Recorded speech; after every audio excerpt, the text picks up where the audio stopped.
In Sahaba Initiative office, you never know who's going to walk into the door. I was sitting in the office one time, and this lady came in with 3 kids. All of them, I think you can say below the age of 5. And I've seen her in the office a few times, and I never think anything of, people that come into the office, it don't cross my mind what circumstances. If they ask for help, I give them help. If they don't ask and they just take part in some of our classes, then, that's fine as well. So she comes in, and the kids, are being kids, and she has a seat. And at this time, we had a sofa type of thing in the back office. The kids were playing, and the 2 kids went in the front of the office, and she was sitting in the back, and she started crying. And, my heart went out to her at that moment. I want to know what's going on. I want to know how could I help. I know her husband very well. He usually comes in with her. And when I seen her alone, I was surprised, at least. But she started to tell her story. She started to tell me her story. And at that moment, she was explaining that she has nowhere to go, no home. She said the people was renting her a home or letting her stay in a home, and she no longer had that home. They just came and gave her a notice to tell her to leave. I didn't know where to send her. I didn't know what to do with her. I mean, at that point, at Sahaba Initiative, our resources were low. I mean, we might could have put her up in a hotel for one night, or we might can, do something for maybe a week or 2, but there wasn't many options at that point. And it seemed very hopeless.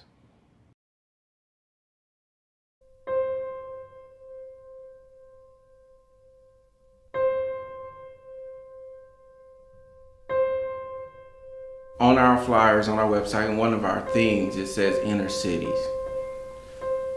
That is a very broad statement, but it's hard for people to grasp because we are in this culture today. We have a lot of hollow statements, great, giant, big, everything is based on your opinion. But if you look at inner cities, everyone who ever came from a small town, they understand everyone. This was the town's mayor, this was who might have been the fire chief, it might have been this. Small towns, we have a type of neighborliness. Because one of the things that we're trying to deal with in America is to take control of our own story and take control of our own narrative. And one of the beautiful things that the Sahaba Initiative is doing is feeding people and providing services. And I myself actually just came to find out that, Bernardino is the 2nd poorest city in the United States, which even for myself, as somebody born in America, this is a staggering statistic. So it really shows that we need to dispel not only our own myths and our own misconceptions, but we need to dispel our own ignorance about the environments in which we live in. What you guys through is what general anxiety is. You're just worrying about worrying. You're worrying about things that you don't have an answer to. For Sahaba Initiative is to help someone who's completely distraught, broken down, someone who could be suffering from domestic issues, mental issues, psychological issues, and help them rehabilitate themselves to the best of their ability, working through whether it's drug issues, alcohol, and getting back on their feet in a way they can live their life holistically. In the next 30 years, we want to see Sahaba Initiative on every corner, in every neighborhood that's in need of help. We want to focus on charity and service to the community that's in need. When we first started off with Sahaba Initiative, we started off just doing little barbecues or making peanut butter jelly sandwiches for the homeless people, and we started off in a park called Fremont Park in Riverside. From there, we kind of started to notice that these people had needed a little bit more help. They needed somebody to listen to them, or maybe like an AA class, because a lot of them were lacking in certain things and had multiple issues that they were dealing with. And that's when Sahaba Initiative really kind of started to form. The reason I love Sahaba Initiative and doing these events is that they give us the opportunity to make a real life impact on somebody's day, on somebody's life. Take all these things, put them in bags and pass them out, And over here we actually have hygiene kits being made. And then we just set the hygiene kits over here. We get them ready for a brown paper bag afterwards with a blanket, socks, and a water bottle that's going to be in there. And then later on we'll put some food in there as well when we take them out. It's a youth-based organization that is doing charity in the inner cities, and the reason why we need to do these type of things is because a lot of times in the inner cities, you know, the communities do not want to go into the inner cities and help out. Like me, I grew up in the projects in Watts.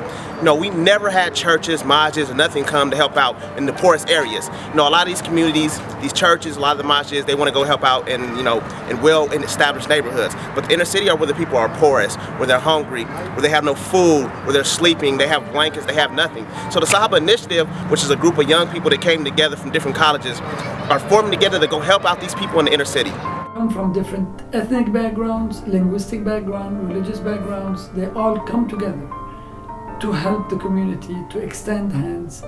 I have seen them work. I have seen them draw very young people to come help out during banquets. About 35% of our children here in the county go malnourished, and malnourished is not our perception of somebody who's very hungry, who has a big belly, and these images that we find them in Africa. Malnourished means they are not receiving the proper nutrition, whether in terms of protein, proper carbohydrates. They eat food with lots of sugar, a lot of processed food, lots of fats.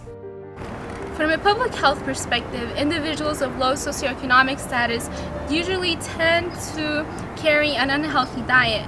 Having said this, what is left to say about the inner city residents of San Bernardino who live in the second poorest city in the nation? Even if these individuals wanted to pursue healthier alternatives, they are limited by the distance of fresh fruit markets, in addition to transportation and other limiting factors. Therefore, the Sahaba Initiative Vegetable Garden and Food Bank will serve the community members as a convenient resource for alternative, healthier food.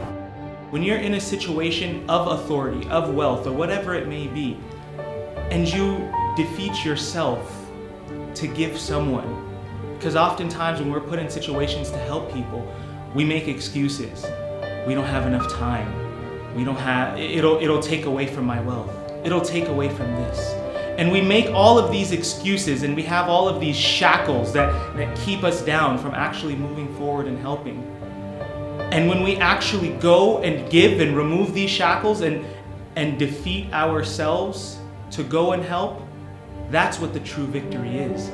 Well, I love coming to the give backs, and you have people coming in, they're really nice, and they're so appreciative. They really want to thank you for what you're doing. They genuinely, from the bottom of their heart, actually say thank you, and they really mean it, and it makes my day. It's really nice. It is something that I feel like everyone should be doing. Volunteering is really important because volunteers should understand and should appreciate what they have, because a lot of people out there don't have the many things that we do today. You know, a lot of people don't have homes or food or any kind of money. So it's really important for us to help and to feel compassionate about it. At that point, you know, I really realized that Sahaba Initiative is more than just a resource center. It is somewhere where we reach out to the community and we pull in resources from other people. We called maybe 4 or 5 different organizations, and by the 2 days, we called probably 20 different organizations, from Muslims to non-Muslims. We found out she was going through a bitter divorce, and that she was eligible for housing assistance through a battered woman's program. We made 2 phone calls that actually changed my view about what Sahaba Initiative is. It is connecting people. I realized Sahaba Initiative is about connecting people.